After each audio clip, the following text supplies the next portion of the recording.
उत्तर प्रदेश के जिला बरेली में रैंक 1 पेंशन की विसंगतियों को लेकर ex serviceman welfare coordination committee ने दिया ज्ञापन।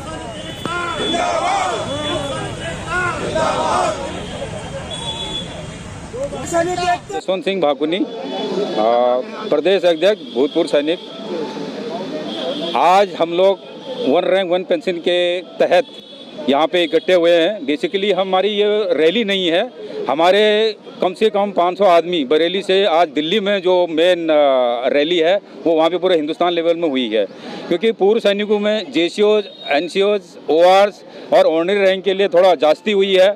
हमारे को न्याय चाहिए और 1 रैंक 1 पेंशन में उसका समाधान नहीं हो पाया है। आज हम लोग यहाँ पे इसलिए इकट्ठे हुए हैं कि हम एक छोटा सा विज्ञापन जिलाधिकारी महोदय के द्वारा माननीय प्रधानमंत्री जी और माननीय रक्षा मंत्री जी और माननीय वित्त मंत्री जी के संज्ञान में लाएंगे, जिससे कि पूर्व सैनिकों का जल्द से जल्द मोदी जी से ये प्रार्थना है कि वो समाधान हो जाए। और आज पूरे देश में एक एनसीओज, जेसीओज, ओआरस एंड ऑनरीज के उसमें काफ़ी रोष फैला हुआ है, काफ़ी विसंगतियां हैं। इनको दूर करने के लिए आज पूरे ऑल ओवर इंडिया में पूरा जो ये एक रैली निकल रही है, जंतर मंतर पे धरना प्रदर्शन हो रहा है, वो इसी के तहत है। हम आशा करते हैं कि माननीय मोदी जी से और माननीय प्रधानमंत्री मोदी जी से और रक्षा मंत्री जी से और वित्त मंत्री जी से हमारे इसका पूर्ण रूप से समाधान हो। क्योंकि एक सैनिक होता है, उसको अगर सैनिक मजबूर हो गया, वो रोड पे आए, तो वो शायद एक देश के लिए, इतना बड़ा लोकतंत्र देश है, उसके लिए एक प्रश्नवाचक चिन्ह रहेगा। इसलिए हम कभी भी रोड पे नहीं आना चाहते हैं। हम बहुत शांतिपूर्ण ढंग से यहाँ पे इकट्ठे हुए हैं, अपनी बातें रख रहे हैं और जिला अधिकारी महोदय के संपर्क रखेंगे, जिससे कि आगे कार्रवाई करने का वो निर्देश देंगे। जय हिंद, जय भारत।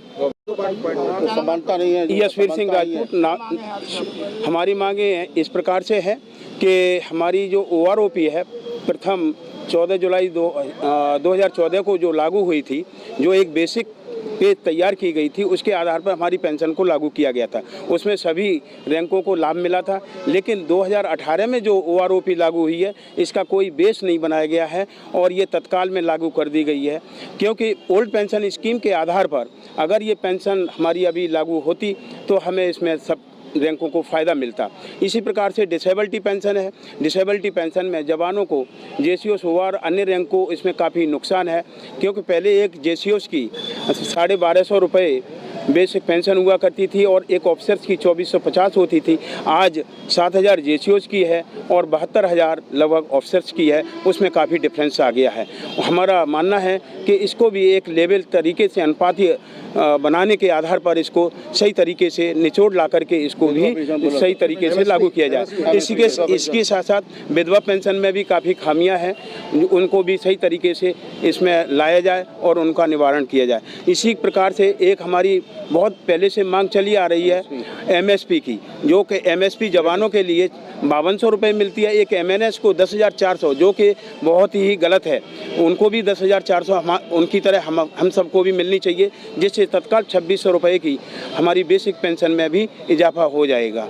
तो यही मांगें हमारी हैं और इन मांगों के आधार पर हम चाहते हैं कि 2018 में जो हमारी बेसिक पेंशन जो निर्धारित की गई है, उसका कोई बेस नहीं रखा गया है। जिस प्रकार से 2014 में बेसिक पेंशन बनाई गई थी, उसी आधार पर हमारी 2018 को बेस मान करके लागू किया जाए। इन्हीं शब्दों के साथ मैं अपनी वाणी को विराम देता हूं और हम ज्ञापन देने के लिए राष्ट्रपति जी और प्रधानमंत्री जी के लिए DM के माध्यम से भेजना चाहते हैं। हम अपनी मांगों को रखेंगे और आगे हम चाहते हैं कि हमारी मांगों को